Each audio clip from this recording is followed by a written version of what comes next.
بسم اللہ الرحمن الرحیم نحمدہ ونصلی ونسلم علی رسولہ الکریم اما بعد۔ معزز حاضرین و ناظرین، السلام علیکم ورحمۃ اللہ وبرکاتہ۔ وعلیکم السلام ورحمۃ اللہ۔ جامعہ انواریہ انٹرنیشنل کے زیر اہتمام مسند امام اعظم ابو حنیفہ رحمۃ اللہ علیہ کا سلسلہ وار درس جاری ہے۔ کتاب الصلاۃ کا بیان چل رہا تھا، جس باب سے درس کا آغاز ہے اس باب کا عنوان ہے باب ما جاء فی تنسیخ الکلام فی الصلاۃ۔ نماز میں گفتگو منسوخ ہونے کا بیان، یعنی نماز میں پہلے بات چیت کرنے کا حکم تھا، بات چیت کرنے کی اجازت تھی، پھر بعد میں یہ حکم جو ہے منسوخ ہو گیا، یہ حکم ختم ہو گیا۔ حدیث مبارکہ کا نمبر ہے 162۔ ابو حنیفہ عن حماد عن ابراہیم عن ابی وائل عن عبد اللہ بن مسعود رضی اللہ عنہ انہ لما قدم من ارض الحبشۃ سلم علی رسول اللہ صلی اللہ علیہ وسلم وهو يصلي فلم يرد عليه السلام فلما انصرف رسول الله صلى الله عليه وسلم قال ابن مسعود رضي الله عنه اعوذ بالله من سخط نعمة الله قال النبي صلى الله عليه وسلم وما ذاك قال سلمت عليك فلم ترد علي قال ان في الصلاة لشغلا فلم نرد السلام على احد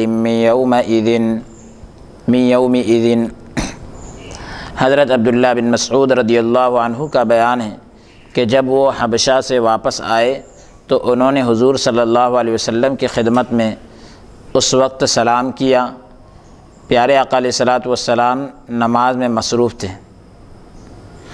نماز پیارے نبی صلی اللہ علیہ وسلم پڑھ رہے تھے۔ حالت نماز میں عبداللہ ابن مسعود رضی اللہ تعالیٰ عنہ جو کہ حبشہ سے آئے تو حضور علیہ الصلوۃ والسلام کو سلام کیا، اور حضور نماز میں مصروف تھے تو حضور صلی اللہ علیہ وسلم نے سلام کا جواب نہ دیا۔ نماز ختم ہونے پر حضرت عبداللہ ابن مسعود رضی اللہ عنہ نے پیارے نبی صلی اللہ علیہ وآلہ وسلم سے عرض کیا کہ اللہ کی نعمت پر ناراضگی کے اظہار سے میں اللہ کی پناہ چاہتا ہوں، اللہ کی نعمت پر ناراضگی کے اظہار سے میں اللہ کی پناہ چاہتا ہوں۔ تو پیارے نبی صلی اللہ علیہ وسلم نے فرمایا اس سے کیا مراد ہے، مطلب کہنا کیا چاہ رہے ہیں آپ؟ تو حضرت عبداللہ ابن مسعود نے کہا کہ یا رسول اللہ، میں نے آپ کی بارگاہ میں نے سلام عرض کیا، لیکن آپ کی طرف سے جواب نہ ملا۔ تو پیارے نبی صلی اللہ علیہ وسلم نے فرمایا کہ در حقیقت میں نماز میں مشغول تھا، میں نماز پڑھ رہا تھا۔ یعنی پیارے نبی صلی اللہ علیہ وسلم نے کہا کہ بات دراصل یہ ہے کہ میں نماز پڑھ رہا تھا۔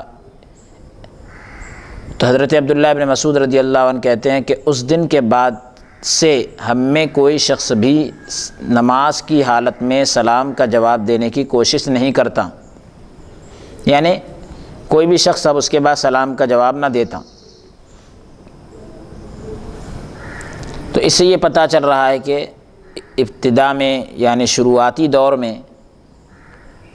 بات چیت کرنے کی اجازت تھی، سلام کا جواب دینے کی اجازت تھی، لیکن بعد میں منع کر دیا گیا۔ اور اس سلسلے میں حضرت زید بن ارقم رضی اللہ عنہ کی مشہور روایت ہے کہ ہم جو ہے بات چیت کیا کرتے تھے، یہاں تک کہ قرآن کریم کی ایک آیت نازل ہو گئی، قوموا للہ قانتین، تم اللہ کے حضور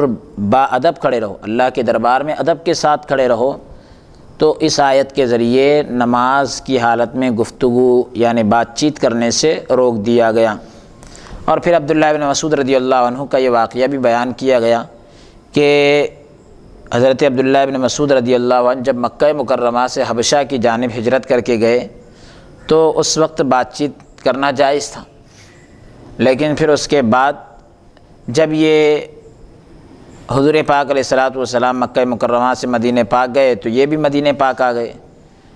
اب یہ سمجھ رہے تھے کہ بات چیت کرنا جائز ہے، انہوں نے ویسا پرانے جو معاملات تھے اس کے مطابق جو ہے سلام کر دیا۔ پرانا جو طریقہ تھا کہ نماز میں بات چیت کیا کرتے تھے، انہوں نے حضور کو سلام کیا تو حضور نے جواب نہ دیا۔ نماز سے فارغ ہونے کے بعد جو ہے سلام کا جواب نہ دینے کی وجہ پوچھی تو حضور صلی اللہ علیہ وسلم نے فرمایا کہ نماز میں مشغول ہونے کی وجہ سے میں نے جواب نہ دیا، کیونکہ نمازی جو ہے نماز کی حالت میں اپنے پروردگار سے راز و نیاز کی باتیں کرتا ہے، تو اللہ تعالیٰ سے راز و نیاز کی بات کرتے وقت بندوں سے گفتگو نہیں ہونا چاہیے، بندوں سے بات چیت نہیں ہونا چاہیے۔ حدیث مبارکہ کا نمبر 163، ابو حنیفہ عن حماد عن ابراہیم عن الاسود عن عائشہ رضی اللہ عنہا قالت كان رسول اللہ صلی اللہ علیہ وسلم یصلی من اللیل وانا نائمۃ الی جنبہ وجانب الثوب واقع علیہ۔ حضرت عائشہ صدیقہ رضی اللہ عنہا سے روایت ہے کہ حضور اقدس صلی اللہ علیہ وسلم رات کی نماز میں مصروف ہوتے، یعنی پیارے نبی صلی اللہ علیہ وسلم رات کی نماز پڑھتے جبکہ میں پاس ہی لیٹ جاتی تھی، میں آپ کے پاس ہی لیٹی ہوئی رہتی تھی، اور کپڑے کا کچھ حصہ مجھ پر ہوتا تھا، کپڑے کا کچھ حصہ مجھ پر ہوتا تھا۔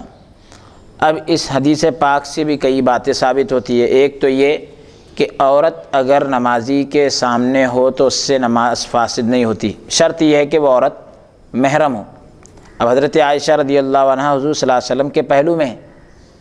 حضور صلی اللہ علیہ وسلم کے پہلو میں ہے، اور حالت یہ ہوتی تھی، یعنی نبی کریم صلی اللہ علیہ وسلم کے بازو میں ہے، حالت یہ ہوتی تھی کہ حضرت عائشہ صدیقہ رضی اللہ عنہا جو ہے پیر پھیلا کر سویا کرتی تھی، پیارے نبی صلی اللہ علیہ وسلم جو ہے نماز پڑھا کرتے تھے، جب سجدے میں جاتے تھے تو حضور صلی اللہ علیہ وسلم ان کو ہاتھ لگا دیا کرتے تھے اور وہ اپنے پیروں کو سمیٹ لیا کرتی تھی۔ تو اس سے کئی چیزیں معلوم ہوتی ہے۔ اور پھر کپڑے کا کچھ حصہ ام المومنین سیدتنا عائشہ صدیقہ رضی اللہ عنہا کے جسم اطہر پر ہوتا تھا، تو اس سے یہ بھی پتہ چلتا ہے کہ ایک تو جگہ بھی تنگ تھی، اور دوسری بات کپڑا بھی مختصر تھا، کپڑا بھی اتنا زیادہ نہ تھا کہ دونوں کے اوپر الگ الگ کپڑا رہے، وہی کپڑا پیارے نبی صلی اللہ علیہ وسلم نماز کے لیے بھی استعمال ہو رہا ہے، اور وہی کپڑا سیدتنا عائشہ صدیقہ رضی اللہ عنہا کے جسم اطہر پر بھی پیارے نبی صلی اللہ علیہ وسلم نے ڈال دیا۔ اب اس سے یہ بھی خیال ہوتا ہے کہ سردی وغیرہ کا زمانہ رہا ہو، تو سردی سے بچانے کے لیے اپنی زوجہ مطہرہ کا خیال کر کے آپ جو ہے پوری امت کو درس دے رہے ہیں کہ اللہ کے حقوق ادا کرنے کے اندر بندوں کے حق سے غافل نہ ہو جائے، بلکہ بندوں کا بھی حق ادا کیا جائے۔ اور پھر یہ تو ہم اور آپ بہتر جانتے ہیں کہ تہجد کی نماز یہ انبیاء اکرام کے لیے فرض تھی، انبیاء اکرام کے لیے فرض تھی، لیکن امتیوں کے امت محمدیہ صلی اللہ علیہ وسلم کے لیے اب یہ کیا ہے؟ سنت ہے۔ بعض حضرات کہتے ہیں کہ نفل ہے، نفل میں سب سے اونچا درجہ تہجد کا ہے۔ تو اب اسے جو ہے اس کے لیے کسی کو مجبور نہیں کیا جا سکتا، زور زبردستی نہیں کی جا سکتی، بلکہ صرف ترغیب دی جا سکتی ہے۔ جیسے فرض نماز کے لیے حکم ہے کہ ہاتھ پکڑ کر بھی اٹھایا جا سکتا ہے، ہاتھ کو ہلا کر، لیکن تہجد کے لیے اس طرح نہ ہلائے، بلکہ محض زبان سے تلقین کرے، صرف زبان سے ترغیب دے، زبان سے اس کے بارے میں رغبت دلائے۔ پھر اور ایک بات کہ حضور صلی اللہ علیہ وسلم کو اللہ کی بارگاہ میں محبوبیت کا درجہ حاصل تھا، حضور صلی اللہ علیہ وسلم کو اللہ کی بارگاہ میں محبوبیت کا درجہ حاصل تھا۔ اگر آپ چاہتے تو احد پہاڑ سونا بن جاتا۔ محبوبیت یا حبیبیت؟ محبوبیت، تو محبوبیت کا درجہ حاصل ہے، کیونکہ جو حبیب ہوتا ہے وہ محبوب بھی ہے تو ہوتا ہے۔ حضور صلی اللہ علیہ وسلم اللہ سے محبت کرنے والے اور اللہ حضور سے محبت کرنے والا، تو حضور صلی اللہ علیہ وسلم اللہ کے محبوب بھی ہے اور اللہ کے حبیب بھی ہیں۔ حبیب کے معنی ہی آتے ہیں محبوب۔ تو حضور صلی اللہ علیہ وسلم اگر چاہتے تو پہاڑ آپ کے لیے سونا بن جاتا، لیکن حضور صلی اللہ علیہ وسلم نے دولت کے بجائے آپ علیہ الصلاۃ والسلام نے غریبی کو پسند کیا، اور پھر اس کا انداز آپ نے دیکھ لیا کہ کس انداز سے نماز پڑھی جاتی تھی، کہ جگہ اتنی تنگ ہوتی تھی کہ سجدہ بھی آپ علیہ الصلاۃ والسلام نہ کر پاتے تھے۔ اگلا باب ہے باب ما جاء فی التسبیح للرجال والتصفیق للنساء۔ یہ باب ہے اس بیان میں کہ مرد حضرات جو ہے تسبیح کہیں گے اور عورتیں جو ہے تصفیق کریں گی۔ تصفیق کا مطلب ہوتا ہے ہاتھ پر ہاتھ مارنا، جس کو ہم عام طور پر کہتے ہیں تالی بجانا۔ تو ہم جو ہے ہتھیلی کے باطن کو باطن سے ملاتے ہیں، لیکن نماز کی یعنی اندرونی جو حصہ ہوتا ہے ہتھیلی کا، اس کو ملاتے ہیں اس طریقے سے۔ اور نماز کے اندر اگر کوئی پریشانی ہو، اگر نماز کے اندر کوئی غلطی ہو امام سے، کسی کو متوجہ کرنا ہے تو عورت ہتھیلی پر ہتھیلی مارے گی، یعنی لیفٹ ہینڈ کا جو اوپری حصہ ہے اس پر سیدھے ہاتھ کے اندرونی حصے کو ماریں گے اس طریقے سے، تو یہ تصفیق کہلاتا ہے۔ تو ظاہر سی بات ہے کہ اگر نماز کے اندر کوئی غلطی ہو جائے امام سے، امام بھول جائے، تو اب اس کو اگر باخبر کرنا ہے تو اس کے لیے طریقہ بتلا دیا گیا کہ مرد حضرات سبحان اللہ کہیں گے اور عورتیں جو ہیں ہاتھ پر ہاتھ مار کے امام کو متوجہ کریں گی، امام کو باخبر کریں گی۔ تو دیکھیں عورت کو اس لیے کہا گیا کہ عورت کی آواز بھی پردہ ہے، لہٰذا غیر محرم مرد تک وہ اپنی آواز بھی نہیں پہنچا سکتی نماز کی حالت میں۔ تو حدیث مبارکہ میں یہ طریقہ بتایا گیا۔ حدیث مبارکہ کا نمبر ہے 164۔ ابو حنیفہ عن نافع عن ابن عمر رضی اللہ عنہما ان رسول اللہ صلی اللہ علیہ وسلم سن فی الصلاۃ اذا نابهم فیہ شیء التسبیح للرجل والتصفیق للنساء۔ حضرت عبداللہ بن عمر رضی اللہ عنہما کا بیان ہے کہ جب مقتدیوں کو کوئی بات پیش آ جائے، کوئی معاملہ پیش آ جائے، یعنی اس اعتبار سے کہ اب امام کو جو اطلاع دینا ضروری ہو جائے، تو حضور صلی اللہ علیہ وسلم نے اس کا یہ طریقہ اختیار فرمایا، یا یہ طریقہ امت کے لیے سنت قرار دیا کہ مرد حضرات سبحان اللہ کہیں گے اور عورتیں اپنی ایک ہتھیلی دوسری ہتھیلی پر ماریں، یعنی آواز پیدا کرنے کے لیے۔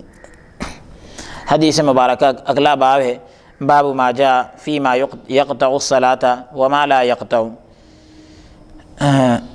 نماز کو توڑنے والے اور نہ توڑنے والے امور کا بیان، یعنی وہ کون سی چیزیں ہیں جو نماز کو توڑ دیتی ہے اور وہ کون سی چیزیں ہیں جو نماز کو نہیں توڑتی ہے۔ بتائیں نا وہ چیزیں جو نماز کو توڑتی ہے اور وہ چیزیں جو نماز کو نہیں توڑتی۔ حدیث مبارکہ کا نمبر ہے 165۔ ابو حنیفہ عن حماد عن ابراہیم عن الاسود بن یزید انہ سأل عائشہ رضی اللہ عنہا اما یقطع الصلاۃ فقالت یا اہل العراق تزعمون ان الحمار والکلب والسنور یقطعون الصلاۃ فقرنتمونا بهم ادرا ما استطعت كان النبی صلی اللہ علیہ وسلم یصلی وانا نائمۃ الى جنبہ علیہ ثوب جانبہ علیہ۔ ابراہیم نخعی رحمۃ اللہ علیہ کا بیان ہے کہ ایک دفعہ حضرت اسود بن یزید رضی اللہ عنہ نے حضرت عائشہ صدیقہ رضی اللہ عنہا سے پوچھ لیا کہ وہ کون سے امور ہے، وہ کون سی چیزیں ہیں جن سے نماز فاسد ہو جاتی ہے، یعنی ٹوٹ جاتی ہے۔ حضرت عائشہ صدیقہ رضی اللہ عنہا نے جواب دیا کہ اے عراق والو، تمہارا یہ خیال ہے، تمہارا یہ سوچنا ہے کہ گدھا، کتا اور بلی نماز کو توڑ دیتے ہیں، یعنی نمازی کے سامنے سے اگر گزر جائیں تو نماز ٹوٹ جاتی ہے، تمہارا ایسا سوچنا ہے، اور تم لوگ تو ہم عورتوں کو بھی ان جانوروں سے ملاتے ہو،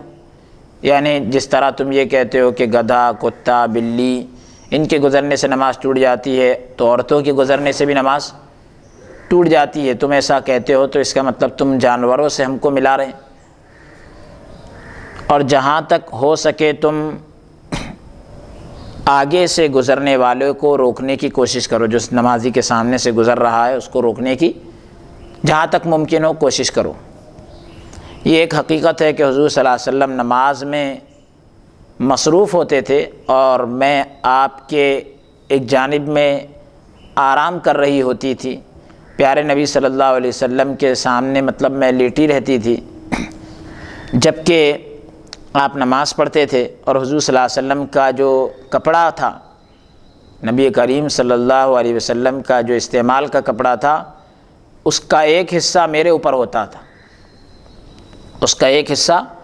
میرے اوپر ہوتا تھا۔ تو اس سے پتہ چل رہا ہے کہ عورت کے سامنے ہونے سے جب نماز فاسد نہیں ہوتی تو عورت کے سامنے سے گزرنے سے بھی نماز فاسد نہیں ہوتی، یعنی نہیں ٹوٹتی۔ اب اس سلسلے میں ہم دیکھتے ہیں ائمہ کرام کیا فرماتے ہیں۔ تو امام شافعی، امام مالک اور امام اعظم ابو حنیفہ رحمۃ اللہ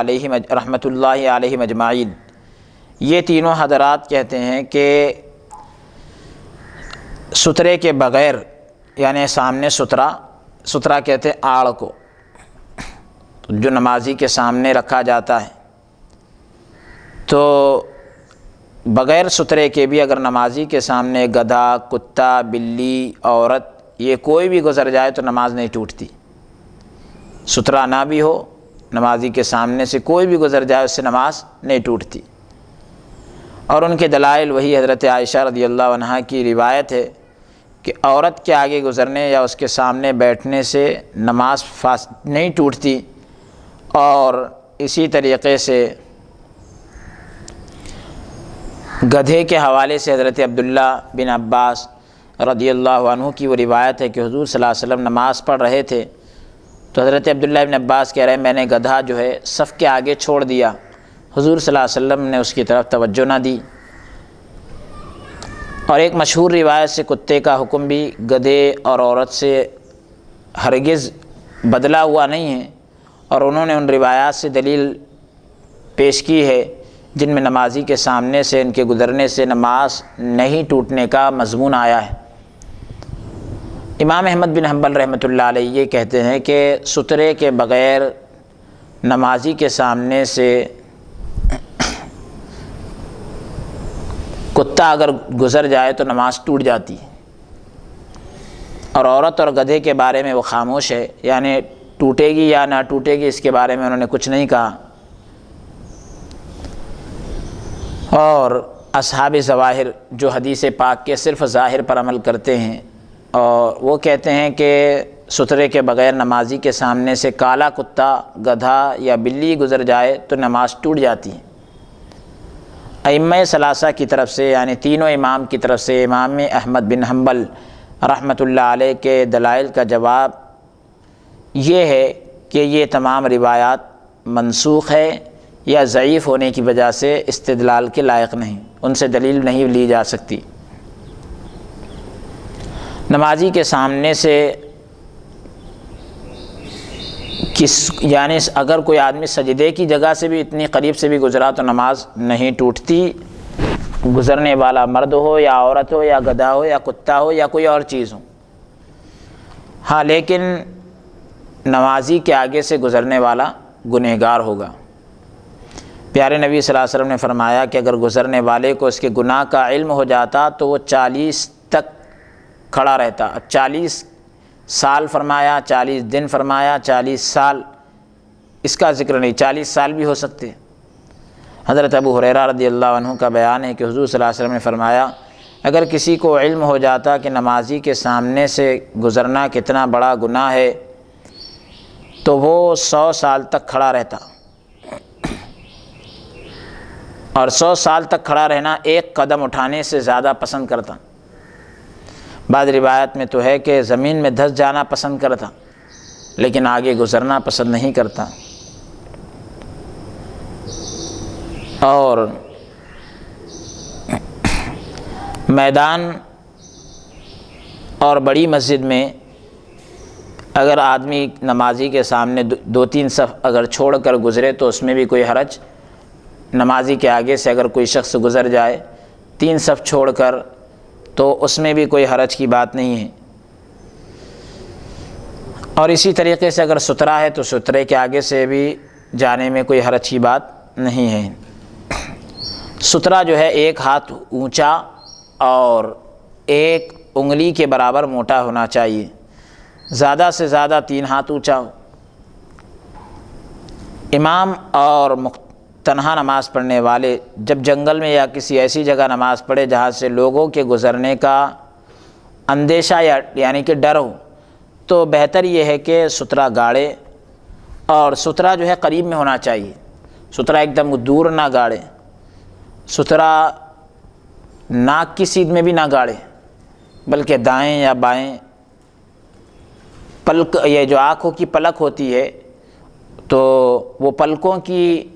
سیدھ میں جو ہے سترہ لگائے، دائیں طرف یا بائیں طرف، بالکل ناک کی سیدھ میں نہ لگائیں تاکہ نمازی کا ذہن اس کی وجہ سے خلل میں نہ پڑ جائے۔ اور اگر سترہ ایسی چیز ہے جس کا گاڑنا کھڑا کرنا ممکن نہیں ہے تو اسے لمبا رکھ دے، نمازی اپنے سامنے ڈال دے۔ اگر ایسی چیز بھی نہ ملے تو لکیر کھینچ دے، تو لمبائی کے اندر اس طریقے سے لکیر بھی کھینچتا ہے، محراب کی شکل بھی بنا سکتا ہے۔ اور اگر سترہ رکھنے کے لیے کوئی چیز موجود نہیں ہے تو کپڑا یا کتاب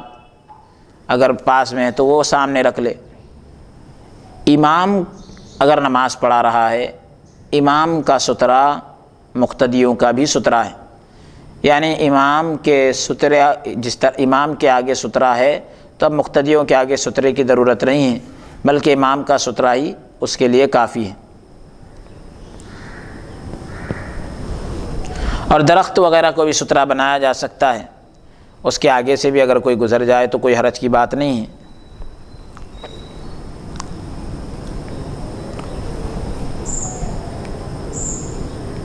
نمازی کے آگے سترہ ہو، نمازی کے آگے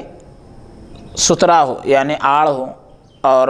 اب کوئی شخص گزرنا چاہتا ہے یا سترہ ہے مگر وہ شخص نمازی اور سترے کے بیچ میں سے گزرنا چاہ رہا ہے تو نمازی کو اجازت ہے کہ اسے گزرنے سے روکے، چاہے سبحان اللہ کہے یا بلند آواز سے قرات کرے، یا کوئی اور اگر اشارہ دے سکتا ہے تو اس سے منع کرے، اس سے زیادہ کی اجازت نہیں ہے۔ یعنی کپڑا جھٹکنا یا کپڑا مارنا وغیرہ اس طریقے کی اجازت نہیں ہے۔ اور تسبیح اور تصفیق، تسبیح مردوں کے لیے یعنی سبحان اللہ کہیں گے، عورتیں ہاتھ پر ہاتھ ماریں گے، تو بغیر ضرورت جو ہے یہ سب کرنا منع ہے۔ مسجد حرام میں اگر کوئی آدمی نماز پڑھتا ہو تو اس کے آگے طواف کرتے ہوئے لوگ گزر سکتے ہیں، وہاں کا حکم الگ ہے۔ اگلا باب ہے باب ما جاء فی صلاۃ الکسوف، سورج گرہن کی نماز کا بیان۔ حدیث مبارکہ کا نمبر ہے 166۔ ابو حنیفہ عن حماد عن ابراہیم عن علقمہ عن عبد اللہ رضی اللہ عنہ قال انکسفت الشمس یوم مات ابراہیم ابن رسول اللہ صلی اللہ علیہ وسلم فقام رسول اللہ صلی اللہ علیہ وسلم فخطب فقال ان الشمس والقمر آیتان من آیات اللہ لا تنکسفان لموت احد ولا لحیاته فاذا رأيتم ذلك فصلوا واحمدوا الله وكبروه وسبحوه حتى ينجلي أيهما انكشف ثم نزل رسول الله صلی اللہ علیہ وسلم وصلى ركعتين۔ عبداللہ بن مسعود رضی اللہ عنہ کا بیان ہے کہ جس دن حضور اقدس صلی اللہ علیہ وسلم کے صاحبزادے حضرت ابراہیم کا وصال ہوا تو سورج گرہن ہوا۔ پیارے آقا علیہ الصلوۃ والسلام نے کھڑے ہو کر خطبہ دیا جس میں اس طرح فرمایا کہ سورج اور چاند اللہ کی نشانیوں میں سے دو نشانیاں ہیں، کسی کی وفات یعنی کسی کے موت اور کسی کے پیدا ہونے کی وجہ سے ان کو گرہن نہیں لگتا۔ جب تم ان کو گرہن کی حالت میں دیکھو تو نماز پڑھو، جب تم دیکھو کہ یہ گرہن لگ چکا ہے ان کو تو نماز پڑھو، اللہ کی حمد و ثنا کرو، یعنی اللہ کی تعریف کرو اور اللہ کی بڑائی بیان کرو، اللہ کی پاکی بیان کرو، یہاں تک کہ ان کا جو گرہن ہے وہ ختم ہو جائے۔ پھر حضور صلی اللہ علیہ وآلہ وسلم منبر سے اترے اور 2 رکعت نماز پڑھائی۔ تو اسلام سے پہلے لوگوں کا یہ ماننا تھا کہ سورج اور چاند کو گرہن کسی بڑی شخصیت کی پیدائش سے یا کسی بڑی شخص کے مرنے سے لگتا ہے۔ بڑی شخصیت قبیلے کا، خاندان کا کوئی بڑا ہو تو حضور اقدس صلی اللہ علیہ وسلم کے ایک صاحبزادے تھے جن کا نام ابراہیم تھا، جو حضرت ماریہ قبطیہ رضی اللہ عنہا کے بطن مبارک سے تھے۔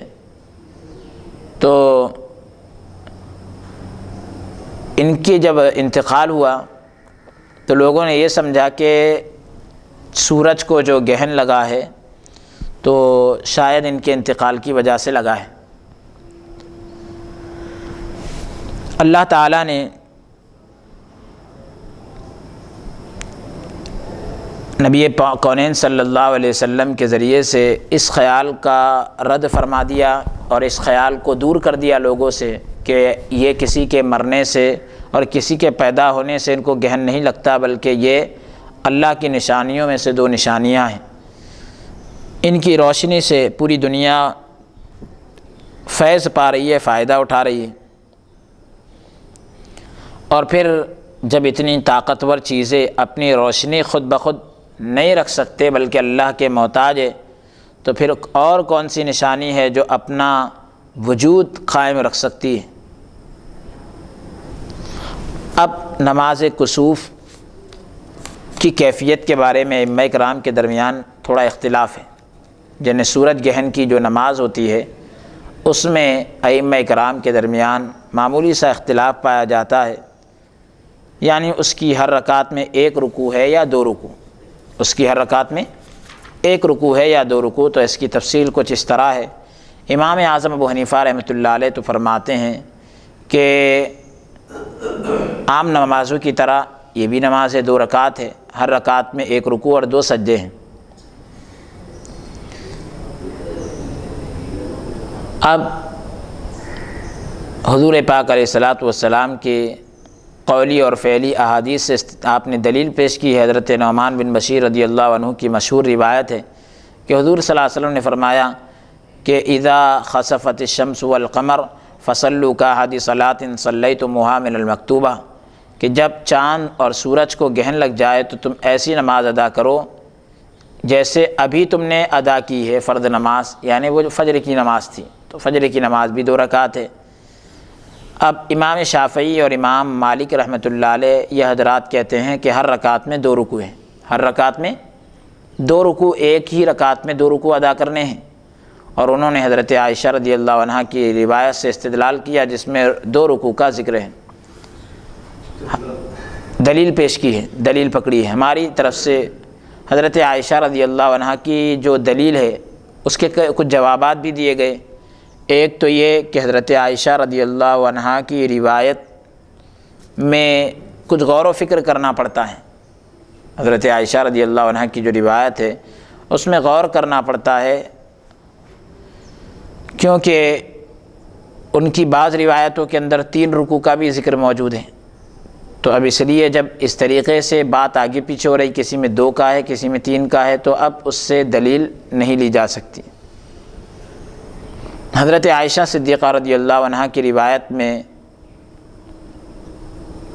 تین رکوع، اور حضرت عبداللہ ابن عباس رضی اللہ عنہ کی روایت سے چار رکوع، حضرت ابی بن کعب کی روایت سے 5 رکوع ثابت ہوتے ہیں،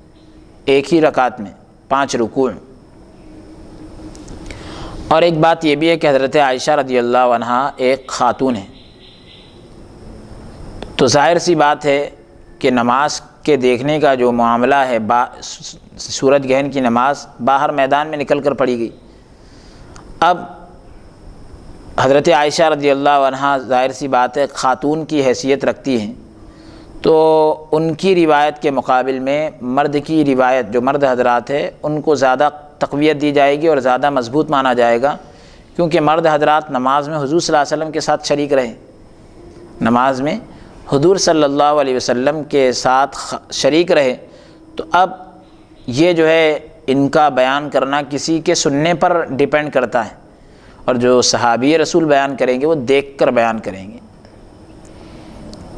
اور اسی طریقے سے نماز جمعہ اور نماز استسقاء، یعنی جو بارش طلب کرنے کے لیے نماز پڑھی جاتی ہے، تو اس کی طرف نماز کسوف میں بھی لوگوں کا اجتماع، یعنی لوگوں کا اکٹھا ہونا یہ عام تھا۔ حضور صلی اللہ علیہ وسلم نے دوسری نمازوں کی نسبت کسوف میں بھی قیام، قرات، رکوع، سجدے، تشہد، اس میں جو ہے ذرا تھوڑا طوالت سے، یعنی تھوڑا دراز کر کے، لمبا کر کے کام لیا، یعنی آپ نے لمبا رکوع کیا، لمبا سجدہ کیا۔ اب اس میں کیا ہوا کہ حضور صلی اللہ علیہ وسلم سے، آپ علیہ الصلاۃ والسلام سے جو بہت پیچھے صفیں تھی، بہت زیادہ صفیں تھی، تو وہ لوگوں نے یہ خیال کیا کہ حضور صلی اللہ علیہ وسلم رکوع سے اٹھ گئے، رکوع سے حضور صلی اللہ علیہ وسلم اٹھ گئے۔ اب اس خیال سے وہ لوگ جو ہے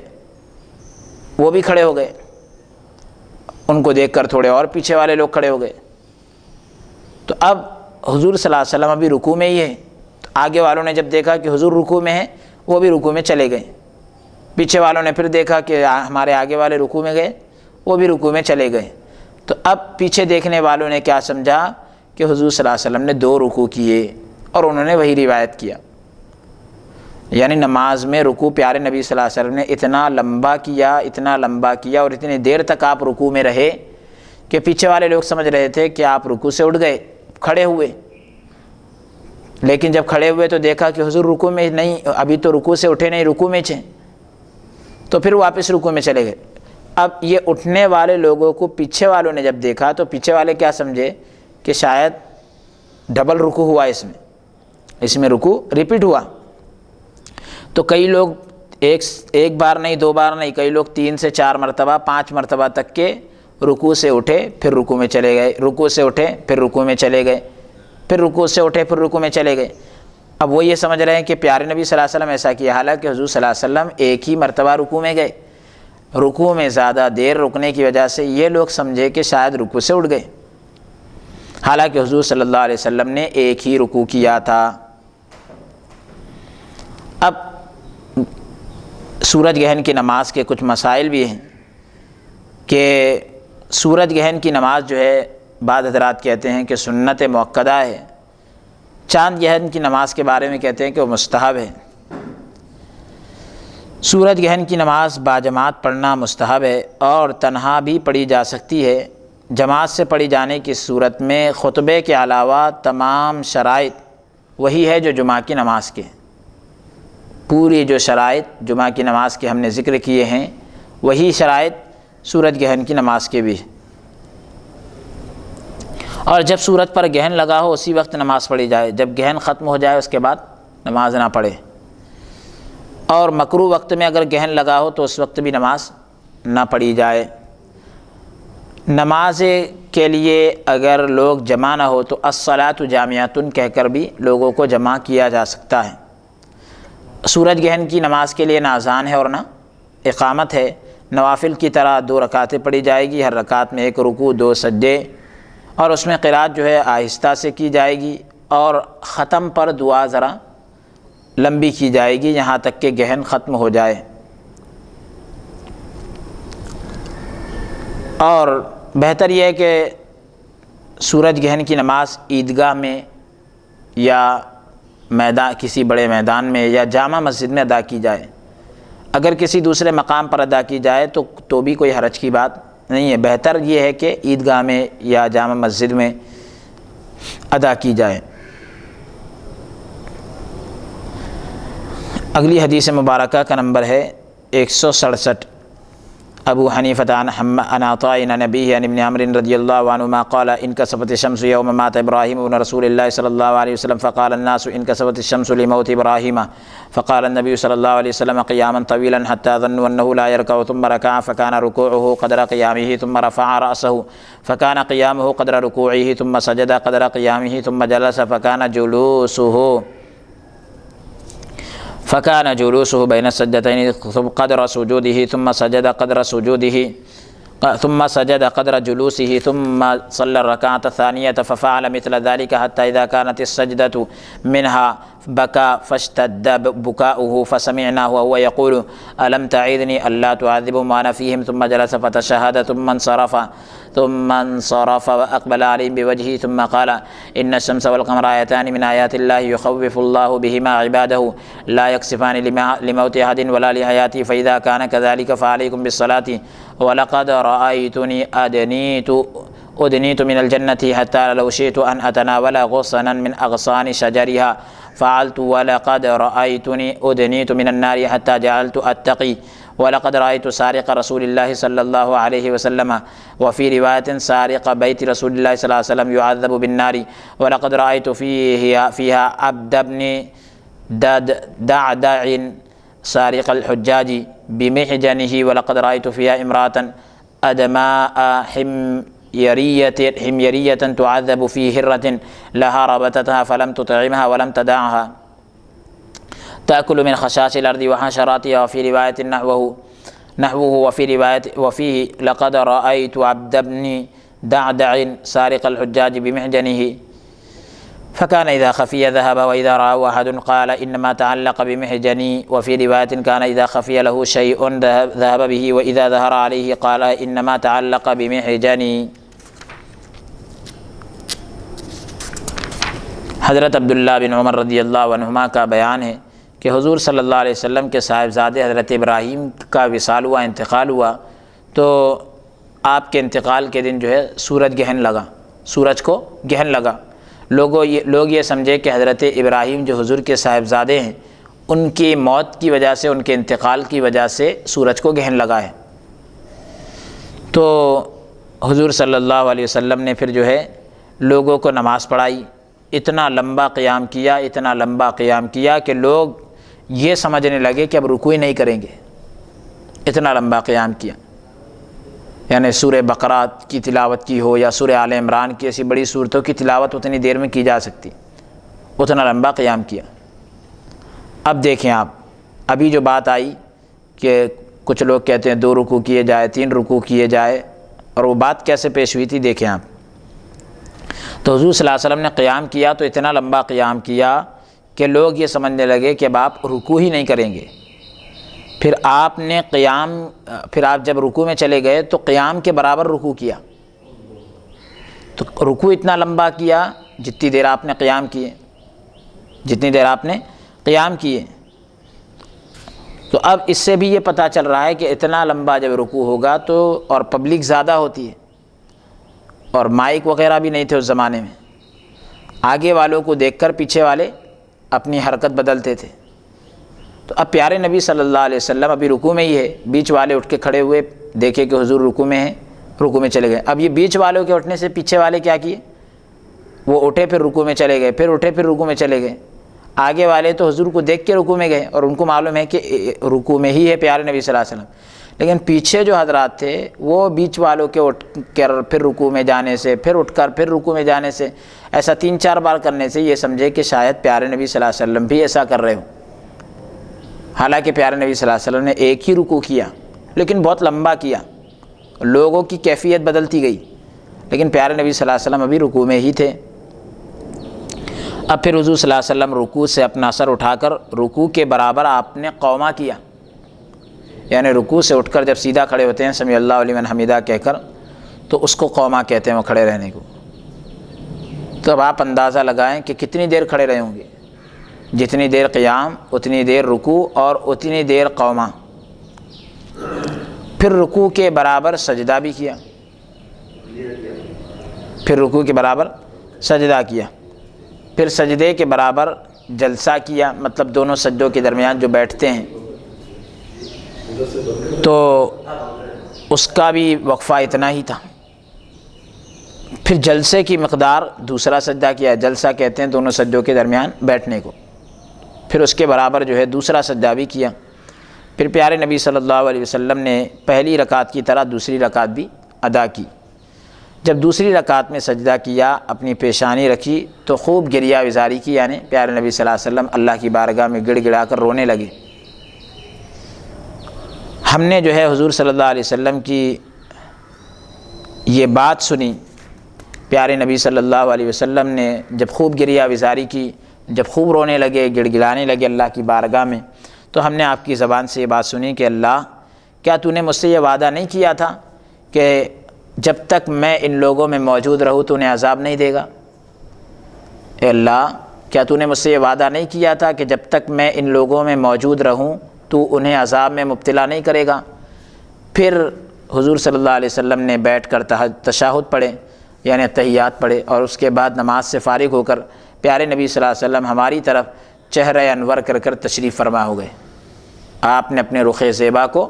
اپنے مقدس اور نورانی چہرے کو ہماری طرف کر لیا، صحابہ اکرام فرما رہے ہیں۔ اور پھر فرمایا کہ سورج اور چاند یہ دونوں اللہ کی بڑی نشانیوں میں سے ہیں، اللہ تعالیٰ کی نشانیوں میں سے ہے۔ اللہ تعالیٰ ان کی وجہ سے اپنے بندوں کو خوف دلاتا ہے،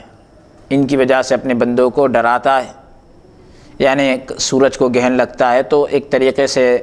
دن میں بھی رات کا منظر نظر آنے لگتا ہے۔ تو کسی کی پیدائش یا کسی کی موت سے انہیں گہن نہیں لگتا، اس لیے ایسے موقع پر تم خاص طور سے جو ہے نماز پڑھو۔ اور میں نے حضور صلی اللہ علیہ وسلم کو دیکھا، حضور صلی اللہ علیہ وسلم خود فرما رہے ہیں، حضور صلی اللہ علیہ وآلہ وسلم خود فرما رہے ہیں کہ میں نے اپنے آپ کو دیکھا کہ کیا مجھے جنت کے پاس میں نے اپنے آپ کو دیکھا کہ مجھے جنت کے پاس لے جایا گیا۔ پیارے نبی صلی اللہ علیہ وسلم نماز کی حالت میں ہیں، حضور صلی اللہ علیہ وسلم نماز سے فارغ ہونے کے بعد فرما رہے ہیں کہ میں نے اپنے آپ کو دیکھا، یعنی میں نے نماز میں دیکھا کہ مجھے جنت کے بالکل قریب لے جایا گیا، مجھے جنت کے بالکل قریب لے جایا گیا، یہاں تک کہ میں جنت کے کسی درخت کی شاخ کو چھو سکتا تھا، میں جنت کے کسی درخت کی شاخ کو، ٹہنی کو چھو سکتا تھا۔ پھر مجھے جہنم کے پاس بھی لے جایا گیا، یہاں تک کہ میں نے اس کی حرارت سے بچنے کی کوشش کی، یہاں تک کہ میں نے اس کی حرارت سے بچنے کی کوشش کی۔ اور ہاں، میں نے رسول اللہ صلی اللہ علیہ وسلم کا سارق دیکھا۔ اب سارق کے معنی عربی زبان میں آتے ہیں چور کے۔ اب اس کے بارے میں ہم اور وضاحت کرتے ہیں کہ ایک روایت میں ہے کہ رسول خدا صلی اللہ علیہ وسلم کے گھر کے چور کو، یعنی پیارے نبی صلی اللہ علیہ وسلم کے گھر میں ایک چور گھس آیا تھا، تو اس کو جہنم کے عذاب میں مبتلا کیا گیا تھا، گرفتار کیا گیا تھا۔ اور ہاں، میں نے اس میں جو ہے حاجیوں کا چور عبد بن دعدع کو دیکھا، یعنی حاجی جو حج کرنے جاتے تھے تو حاجیوں کا سامان چرایا کرتا تھا۔ تو بول رہے ہیں کہ جو اپنی خمدار کہتے ہیں پیچ والی، یعنی جس میں بل ہوتا ہے، جو ٹیڑھی آڑی ہوتی ہے، خمدار مطلب جس میں گھماؤ ہوتا ہے، پیچ ہوتے ہیں، ایسی لکڑی جو ٹیڑھی آڑی ہوتی ہے، اور اس میں اس طریقے سے ایسی کوئی چیز جیسے دراتی وغیرہ ہوتی ہے، تو اس طریقے سے اس میں بھی ایسا ٹیڑھاپن ہو کے جھکا ہوا رہتا ہے، کوئی بھی چیز لے کے ایسا چھڑی سے کھینچی جا سکتی ہے۔ تو بول رہے ہیں کہ وہ ایسی اپنی خمدار لکڑی سے حاجیوں کے کپڑے چڑا لیا کرتے تھے، جیسے مچھلی مارنے کا جو گل ہوتا ہے، تو اس طریقے سے وہ چھڑی بھی ہوتی ہے، تو وہ لمبی چھڑی کے ذریعے سے کوئی بھی چیز کھینچ لیا کرتے تھے، تو حاجیوں کے کپڑے چرا لیا کرتے تھے۔ کون؟ اس کا نام ذکر کیا گیا، عبد بن دعدع۔ میں نے قبیلہ حمیر کی ایک سیاہ عورت کو قبیلہ حمیریہ کی ایک کالی عورت کو دیکھا، جسے بلی کی وجہ سے عذاب میں مبتلا کیا گیا، یعنی اس نے بلی کو باندھ دیا تھا، نہ اسے کھانے کے لیے دیا، اور نہ اسے کھانے کو کوئی چیز دیتی تھی، اور نہ ہی اسے چھوڑتی تھی کہ وہ زمین سے کیڑے مکوڑے کھا سکے۔ وہ بلی زمین کی کچھ بھی حشرات الارض یا زمین کی گھاس کچھ بھی کھا لیتی، لیکن باندھ کے تو نہ رکھتی، تو نے باندھ کے رکھی، نہ کھلایا اور نہ اس کو چھوڑ دیا تو نے کہ وہ کہیں اور جا کے کھا لیتی، تو اس لیے اس کو عذاب میں مبتلا کیا گیا۔ ایک روایت میں اسی طرح ہے کہ میں نے عبد بن دعدع کو دیکھا اپنی ٹیڑھی چھڑی کے ذریعے سے جو حاجیوں کے کپڑے چوری کرتا تھا، اگر اسے کوئی نہ دیکھتا تو وہ سامان چھپا لیتا، اور اگر کسی کی نظر اس پر پڑ جاتی تو بہانے کے طور پر وہ کہتا کہ میری جو ٹیڑھی چھڑی تھی نا، اس میں وہ اٹک گیا، اس میں وہ الجھ گیا، میں چرا نہیں رہا تھا، یہ چھڑی ٹیڑھی ہونے کی وجہ سے اس میں اٹک گیا ہوں۔ ایک روایت میں اس طرح سے بھی ہے کہ جب کوئی چیز کسی کی نظر سے پوشیدہ ہو جاتی تو وہ اسے لے کر چلا جاتا، یعنی کسی کی نظروں سے اوجھل ہو جاتی، غائب ہو جاتی، تو وہ اسے لے کر چلا جاتا، اور اگر جیسے ہی نظر پڑ جاتی تو وہ کہتا کہ میری ٹیڑھی لکڑی نے مجھے الجھا دیا، یعنی میری ٹیڑھی لکڑی ہونے کی وجہ سے یہ اٹک گئی اس میں۔ تو اب اس میں دو باتیں خاص کر ہم ذکر کریں گے۔ ایک تو پیارے نبی صلی اللہ علیہ وسلم کی عظمت اور شان بھی ظاہر ہوئی کہ حضور صلی اللہ علیہ وسلم نماز میں ہیں، اور نماز کے اندر جو ہے آپ جنت اور دوزخ کو ملاحظہ فرما رہے، دیکھ رہے ہیں حالت نماز کے اندر، اور نہ صرف دیکھ رہے ہیں بلکہ ایک ایک کو پہچان بھی رہے ہیں کہ یہ کون ہے، ہر ایک کا تعارف کرا رہے ہیں، یہ قبیلہ حمیرہ کی عورت۔ اور پھر اسی طریقے سے حضور صلی اللہ علیہ وسلم نے حاجیوں کے کپڑے چرانے والے کو دیکھا، ہر ایک کو آپ نے دیکھا، اور نہ صرف جو ہے جنت کو دیکھا بلکہ جنت کے اندر جو درخت تھا اس کی شاخ اور ٹہنی کو بھی دیکھا۔ بلکہ ایک روایت میں تو کچھ اس طرح کے بھی الفاظ آئے ہیں کہ پیارے نبی صلی اللہ علیہ وسلم نماز پڑھ رہے تھے، نماز کے اندر آپ نے اپنا قدم مبارک آگے کیا، ہاتھ کو بلند کیا، پھر ہاتھ کو نیچے کر لیا اور پھر پیچھے کی طرف آ گئے۔ صحابہ کرام رضوان اللہ علیہ مجمعین نے کہا یا رسول اللہ، آپ نماز میں آگے بڑھے، آپ نے ہاتھ بلند کیا پھر ہاتھ نیچے کر لیا، اس کی کیا وجہ؟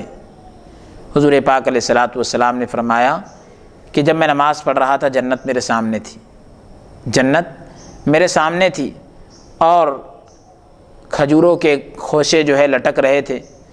میں نے چاہا کہ آگے بڑھ کر اس کو توڑ لوں، لیکن اللہ تبارک و تعالیٰ کا حکم جو ہے پیش نظر تھا،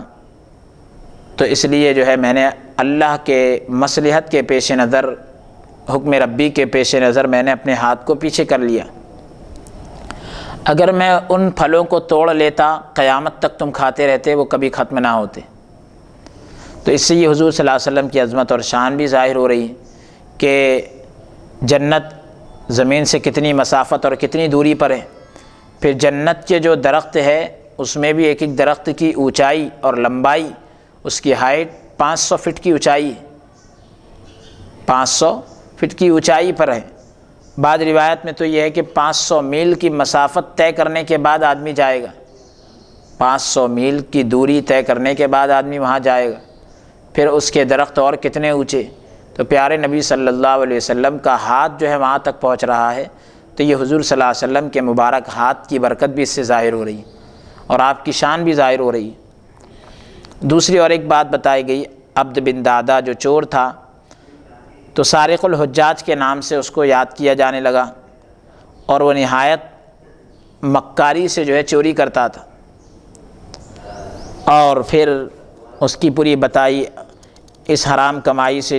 وہ سال بھر کے اپنے اخراجات پورے کرتا تھا۔ حضور صلی اللہ علیہ وسلم نے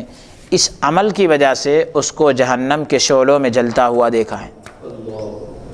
حاجیوں کا سامان چرانے کی وجہ سے حضور صلی اللہ علیہ وسلم نے نماز کی حالت میں دیکھا کہ وہ آدمی جہنم کی آگ میں جل رہا ہے۔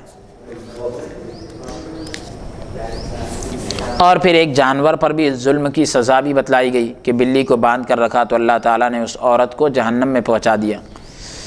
اگلا باب ہے باب ما جاء فی صلاۃ الاستخارۃ، نماز استخارہ کا بیان۔ استخارہ کے معنی تو آپ جانتے ہیں کہ خیر طلب کرنا، خیر طلب کرنا، خیر کا حاصل کرنا، بھلائی کا طلب کرنا، بھلائی کا حاصل کرنا۔ اللہ تعالیٰ سے اس طریقے سے بندہ اس میں مشورہ لیتا ہے کہ اللہ تیری طرف سے خیر ہے یا نہیں ہے، میں یہ جاننا چاہتا ہوں، اسی کا نام ہے استخارہ۔ حدیث مبارکہ کا نمبر 168، ابو حنیفہ عن نافع عن یحییٰ عن ابی سلمۃ عن ابی ہریرہ رضی اللہ عنہ قال کان رسول اللہ صلی اللہ علیہ وسلم یعلمنا الاستخارۃ کما یعلمنا سورۃ من القرآن۔ حضرت ابو ہریرہ رضی اللہ عنہ کا بیان ہے کہ حضور صلی اللہ علیہ وسلم ہمیں استخارہ اس طرح سکھاتے تھے جس طرح آپ ہمیں قرآن کی تعلیم دیتے تھے۔ تو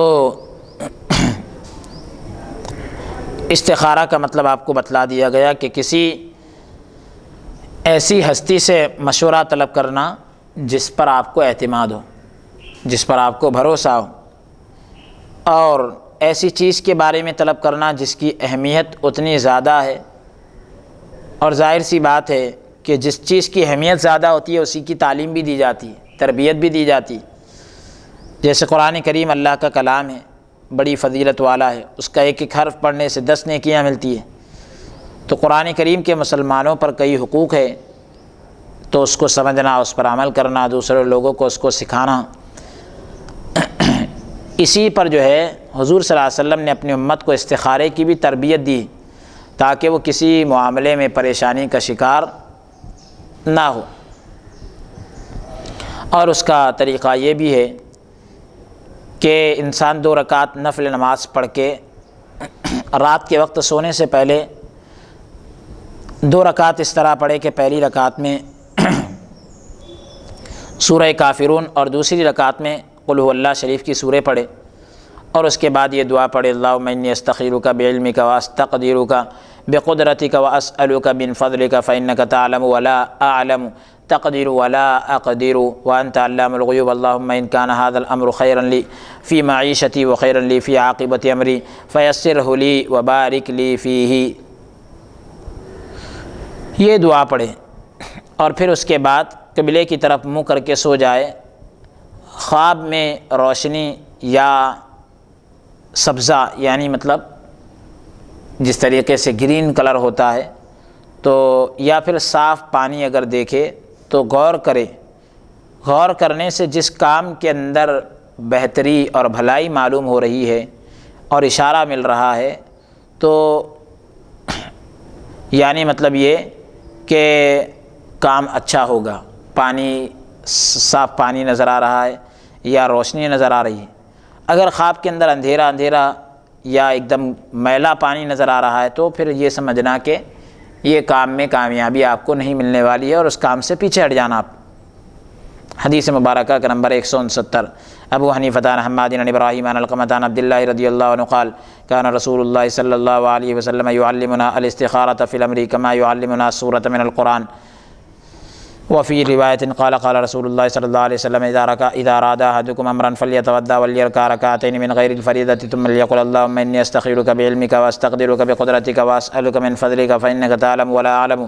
وتقدر ولا أقدر وأنت علام الغيوب اللهم إن كان هذا الأمر خيرا لي في معيشتي وخيرا لي في عاقبة أمري فيسره لي وبارك لي فيه۔ وزاد في رواية وإن كان غيره فقدر لي الخير حيث كان ثم ردني به۔ عبداللہ بن مسعود رضی اللہ عنہ کہتے ہیں کہ حضور صلی اللہ علیہ وسلم ہر معاملے میں ہمیں استخارہ کی اس انداز سے تعلیم دیتے تھے جس طرح قرآن کی تعلیم دیتے تھے۔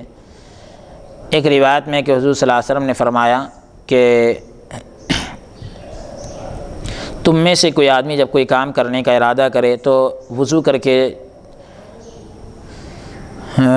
فرائض ادا کرنے کے ساتھ 2 نفل ادا کر لے اور پھر یہ دعا پڑھے، اے اللہ تیرے علم کے مطابق یعنی تیرے فرائض تو پڑھنا ہی ہے، جو عشاء کی فرض وغیرہ ہے وہ پڑھنے کے بعد جو ہے 2 رکعت نماز پڑھ لے اور پھر یہ دعا کرے جو عربی میں آپ کے سامنے ابھی تلاوت کی جا چکی ہے۔ اس کا ترجمہ یہ ہے کہ اللہ تیرے علم کے مطابق میں تجھ سے خیر طلب کرتا ہوں، تیری قدرت کے مطابق میں تجھ سے قدرت کا طلبگار ہوں، میں تجھ سے تیرا فضل مانگتا ہوں، تیری مہربانی مانگتا ہوں، یقیناً تو سب کچھ جانتا ہے، میں کچھ بھی نہیں جانتا، اور تو قدرت والا ہے اور مجھے قدرت حاصل نہیں ہے، تو غیب کو یعنی چھپی ہوئی باتوں کو خوب جاننے والا ہے۔ اے اللہ اگر یہ کام میری زندگی میں بہتر ہے اور اس کا نتیجہ بھی اچھا ہے تو اسے میرے لیے آسان کر دے اور اسے بابرکت بنا دے۔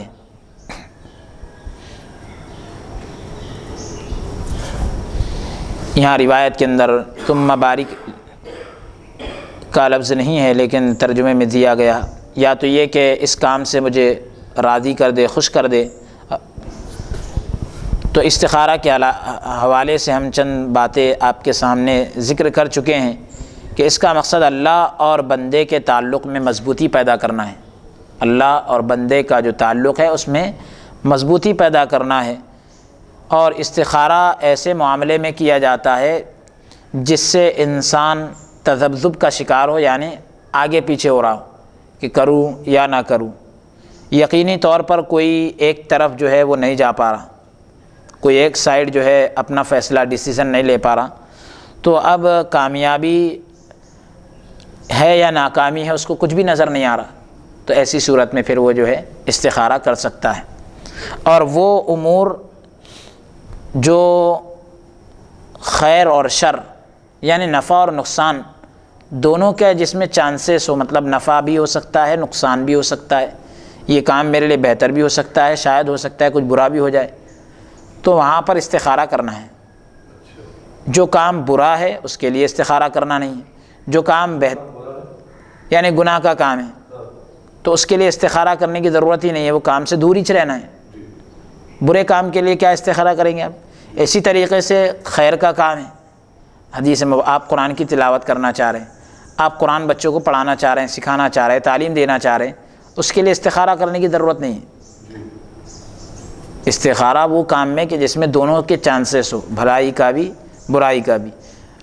اور نفع کا بھی نقصان کا بھی، تو اب وہاں استخارہ کرنا چاہیے۔ بھلائی کا کام ہے تو اس کو بغیر استخارہ کے شروع کر دینا ہے، برائی کا کام ہے بغیر استخارے کے اس سے دور رہنا ہے۔ یہ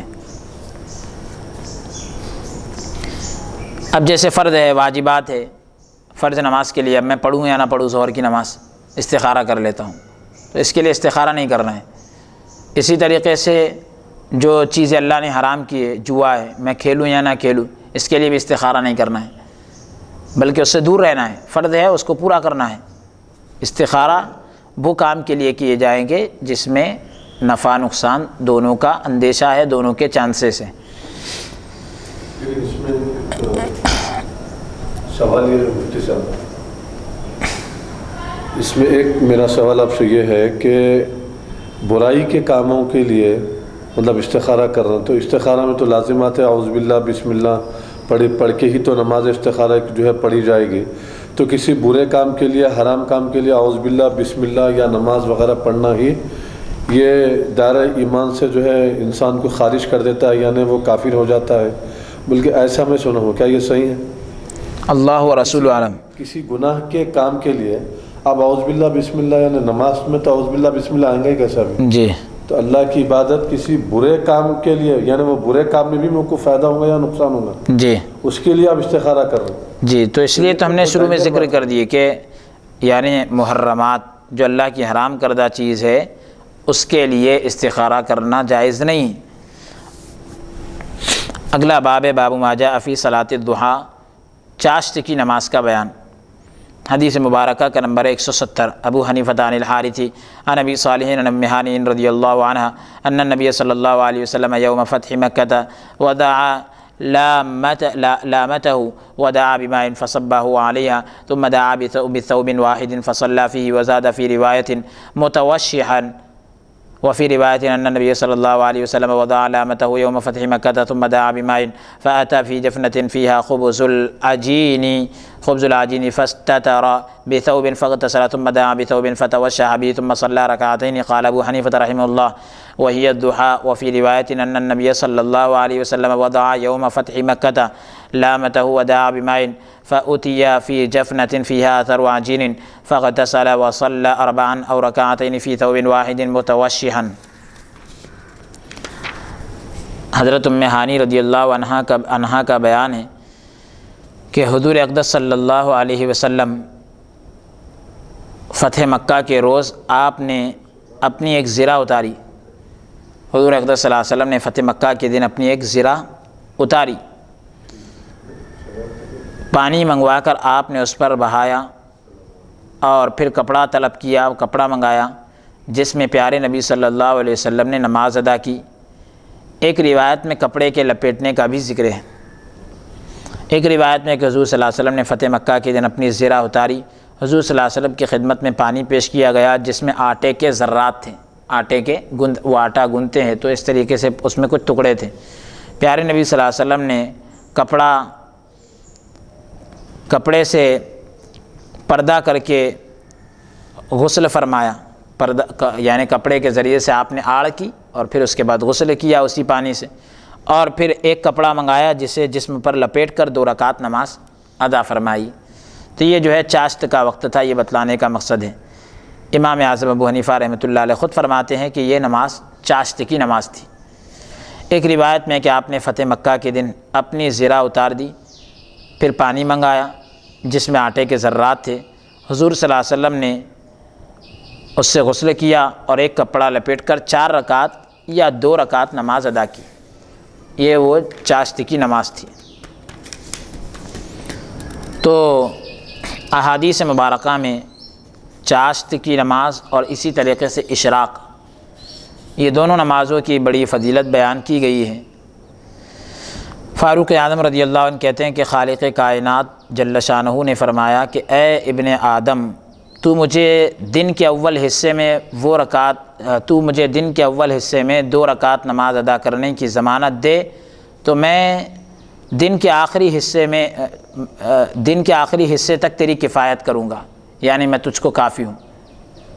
یعنی ہر کام کے لیے میں کافی ہوں۔ حضرت ام ہانی کا بیان ہے کہ حضور صلی اللہ علیہ وسلم نے فرمایا کہ یہ نماز اشراق ہے کہ بندہ صبح اگر 2 رکعت پڑھ لے، اللہ تعالیٰ شام کے وقت تک اس کی جو ہے سارے کاموں کی ذمہ داری لے لیتا ہے۔ سبحان، تو یہ اول وقت اور آخر وقت کی تھوڑا سا دن کا اول وقت یعنی طلوع آفتاب کے بعد مکروہ وقت ختم جیسا ہو جائے تو یہ دن کا اول وقت شروع ہو جاتا ہے۔ فجر کے بعد جو مکروہ وقت ختم ہو جاتا ہے اس کے بعد اشراق کا وقت شروع ہو جاتا ہے۔ بعض حضرات کہتے ہیں کہ یہ چاشت کی نماز ہے، لیکن بہرحال دونوں نمازوں کی فضیلت اپنی جگہ مسلم ہے، اپنی جگہ پائی جاتی ہے۔ عبداللہ ابن عباس رضی اللہ عنہ کا بیان ہے کہ حضور میں نے اللہ تعالیٰ کا ارشاد بالعشی والاشراق قرآن کریم کے اندر آیا ہے، تو بول رہے ہیں کہ اس سے بھی اشراق کی نماز معلوم ہوتی ہے۔ بالعشی والاشراق، تو اس سے بھی اشراق کی نماز معلوم ہوتی ہے۔ انس رضی اللہ عنہ سے مروی ہے کہ جو شخص فجر کی نماز جماعت کے ساتھ ادا کرے اور پھر اپنی جگہ بیٹھ کر اللہ کے ذکر میں مصروف رہے یہاں تک کہ سورج بلند ہو جائے اور پھر 2 رکعت نفل ادا کرے، تو اسے 1 کامل حج اور 1 کامل عمرے کا ثواب عنایت کیا جاتا ہے۔ جی، اشراق کی نماز۔ حضور صلی اللہ علیہ وسلم نے فرمایا کہ جو آدمی چاشت کی 12 رکعت پڑھتا ہے تو اللہ تعالیٰ اس کے لیے جنت میں سونے کا گھر بنائے گا۔ اور ایک روایت میں کچھ اس طرح بھی آیا کہ اگر جو آدمی چاشت کی نماز پڑھتا ہے تو اللہ تعالیٰ اس کے تمام گناہ معاف کر دے گا، اگرچہ کہ اس کے گناہ سمندر کے جھاگ کے برابر ہو۔ تو اب نماز اشراق کا وقت کب شروع ہوتا ہے؟ طلوع آفتاب کے بعد، جو مکروہ وقت ختم ہو جاتا ہے، سورج جو ہے تھوڑا بلند ہو جائے، 1 نیزہ یا 2 نیزہ، یعنی مقدار بتائی گئی کہ اتنی تھوڑی بلندی پر چلے جائے تو اب اس کے بعد پڑھی جا سکتی ہے۔ طلوع آفتاب کے بعد جو ہے 20 منٹ کا وقفہ رہتا ہے، مکروہ جو وقت رہتا ہے اس میں نہیں پڑھنا ہے، اس کے بعد اشراق کا وقت شروع ہو جاتا ہے۔ فجر کا وقت جہاں ختم ہو رہا ہے وہ طلوع آفتاب، اس کے 20 منٹ کے بعد اشراق کا وقت شروع ہو جاتا ہے۔ اب 1 نیزہ یا 2 نیزہ بلند ہونے سے 1 نیزہ یا 2 نیزہ بلند ہونے تک کے رہتا ہے، یعنی جو جہاں سے سورج طلوع ہوا وہاں سے اوپر بلندی کی طرف جائے گا تو 1 نیزہ یا 2 نیزے کی مقدار اوپر چڑھنے تک کے وقت رہتا ہے۔ نیزہ بولے تو 1 ہاتھ کے قریب قریب رہتا ہے، یعنی 1 ہاتھ 2 ہاتھ بلند ہو جائیں۔ اور نماز اشراق جو ہے اس کے بعد نماز اشراق کا جیسے وقت ختم ہوتا ہے تو چاشت کی نماز کا وقت وہاں سے شروع ہو جاتا ہے، اور چاشت کی نماز کا جو وقت ہے نصف النہار تک کے رہتا ہے، یعنی زوال سے پہلے تک، ہاں وہاں تک کے رہتا ہے۔ میں بولا نا ظہر کی نماز کے وقت تک رہتا ہے، نصف النہار تک، یعنی ظہر کا وقت شروع ہونے سے پہلے تک اس کا وقت رہتا ہے، کیونکہ زوال کا وقت شروع ہوتا ہے تو یعنی بالکل سورج جو ہے بالکل وسط میں آ جاتا ہے، اب نماز پڑھنا جائز نہیں ہوتا۔ وہاں پر بھی ایک مکروہ وقت آتا ہے دن میں، نصف النہار جسے کہتے ہیں، تو وہ 20 منٹ کا وہ بھی وقفہ ہوتا ہے۔ اس سے پہلے یعنی زوال سے پہلے، مکروہ وقت شروع ہونے سے پہلے چاشت کی نماز پڑھی جا سکتی ہے۔ نماز چاشت زیادہ سے زیادہ 12 رکعت ہے، کم سے کم 2 رکعت ہے، اور اشراق کی نماز مسجد میں ادا کرنا زیادہ بہتر ہے، اور چاشت کی نماز گھر میں ادا کرنا یہ زیادہ بہتر ہے، کیونکہ فجر کے ساتھ جو ہے ذکر و اذکار وغیرہ بھی ہو جاتے ہیں، اور کچھ وظائف اور اوراد وغیرہ رہتے ہیں، آدمی کے معمولات وغیرہ ہیں، منزل ہے، وہ ساری چیزیں وہ پڑھ لیتا ہے، پھر اس کے بعد جو ہے وہیں مسجد میں پڑھ لے تو اچھا ہے، بہتر ہے۔ چاشت کی نماز کا کیونکہ اس وقت کوئی فرض نماز نہیں ہوتی، اس لیے گھر میں پڑھ لینا بہتر ہے، لیکن اگر چاشت کی نماز مسجد میں پڑھے تو بھی کوئی حرج نہیں، اشراق کی نماز بھی گھر میں پڑھے تو کوئی حرج نہیں، دونوں کا الٹا بھی کر سکتا ہے۔ یہ افضل اور غیر افضل کی بات ہے کہ زیادہ بہتر کون سا طریقہ ہے۔ اگلا باب ہے باب ما جاء فی الاعتکاف، اعتکاف کا بیان رمضان المبارک کے آخری عشرے میں۔ اب اعتکاف کا بیان انشاءاللہ العزیز ہم اگلی نشست میں آپ حضرات کی خدمت میں پیش کریں گے۔ آج کے سلسلہ درس کو ہم یہیں پر موقوف کرتے ہیں۔ اللہ تبارک و تعالی ہمیں کہنے سننے سے زیادہ عمل کرنے کی توفیق عطا فرمائے، آمین۔ وصلی اللہ تعالی وسلم علی خیر خلق محمد وعلی آلہ وصحبہ اجمعین برحمتک یا ارحم الراحمین والحمد للہ رب العالمین۔